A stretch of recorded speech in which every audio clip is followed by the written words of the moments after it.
Alright, so this title is a bit extra, I'm not gonna lie, because the Rinnegan didn't necessarily ruin Naruto at all. The story in Shippuden is still good, despite some of the problems I have with it. I'm more so talking about the way the action and fighting scenes have changed throughout the beginning of Naruto, all the way into where we are now with Boruto. One of the biggest complaints that I hear amongst fans that watch the latter parts of Naruto Shippuden to Boruto is that the fighting styles have changed.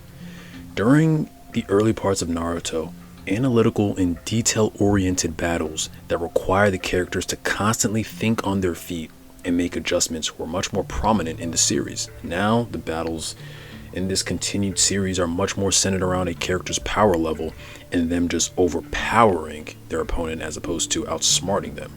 For example, as great and nostalgic as Ishiki versus Naruto and Sasuke was for us OG Naruto fans, it exemplified a lot of the issues I brought up.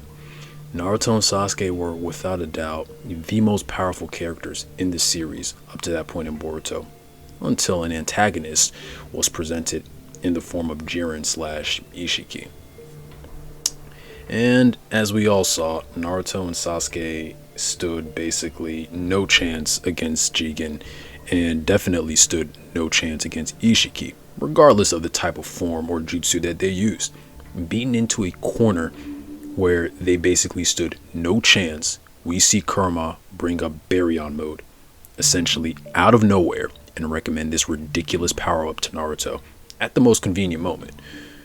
And this power-up boosts Naruto's power significantly past Ishiki to the point that now Naruto is simply overwhelming him in the fight.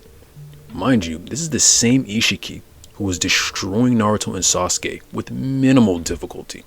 All of a sudden, can't even lay a finger on Naruto, all because of this power-up. There were no moments of outsmarting the opponent with strategy, like Naruto laying a trap for Neji with his clone during the Chunin exams, or Sasuke creating hypotheses just to be able to beat someone like Deidara.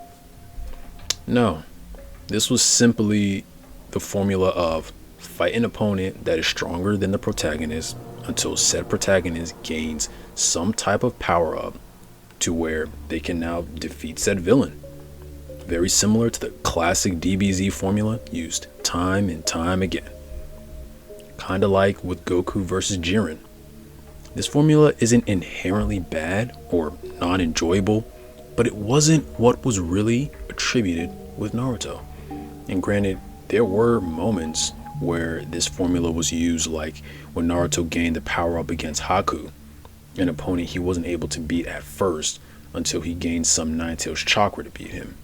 And of course, it's not just Boruto we saw this in, but many moments towards the end of Shippuden, we saw many signs of this occurring as Naruto and Sasuke essentially just kept getting different power-ups in order to contend with the newer opponents that kept presenting themselves throughout the series. But it begs the question, at what point did this shift happen in the series?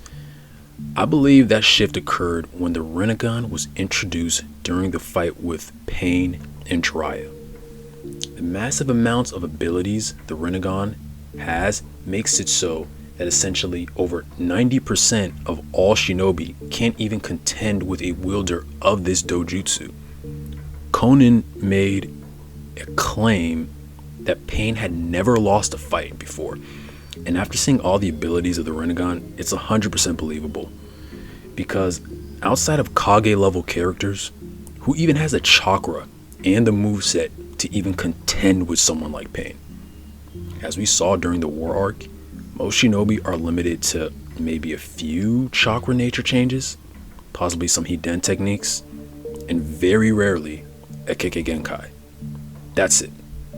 When Pain invaded Konoha, it rendered most shinobi useless, because his abilities of wide-ranging sight, ninjutsu absorption, manipulating both attractive and repulsive forces, as well as devastating summons, just to name a few, makes him extremely difficult to even challenge.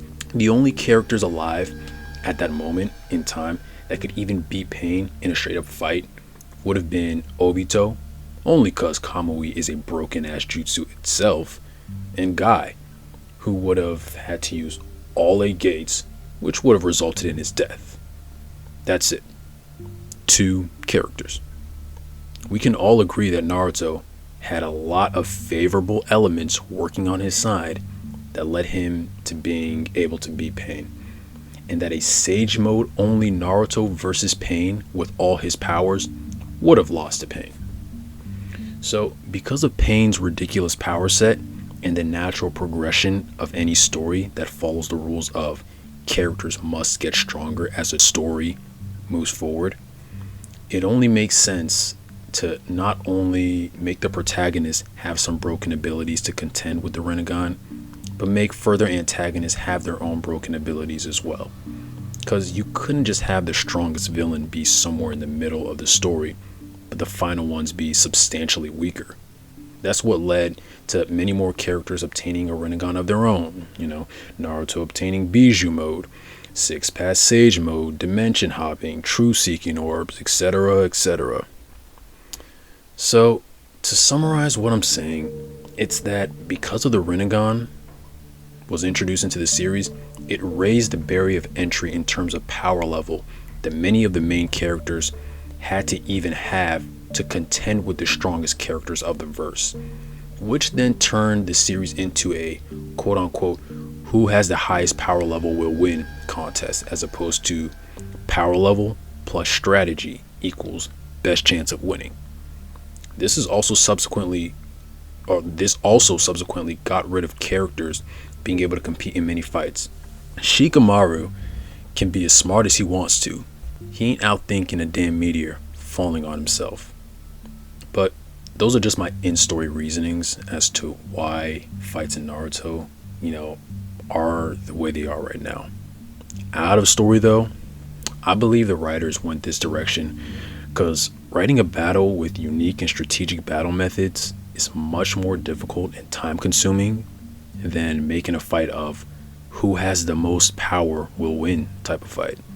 Plus, let's be honest, making a new power up and a form creates a way for more merchandise to be sold, which will in turn increase profit levels, which is what business partners of a popular commercial franchise such as Naruto are looking for, as opposed to actually doing their due diligence and making the best quality stories. But those are just my thoughts. But let me know your thoughts down below in the comment section. Leave a like if you enjoyed, and I'll catch you later on the next video. Take it easy.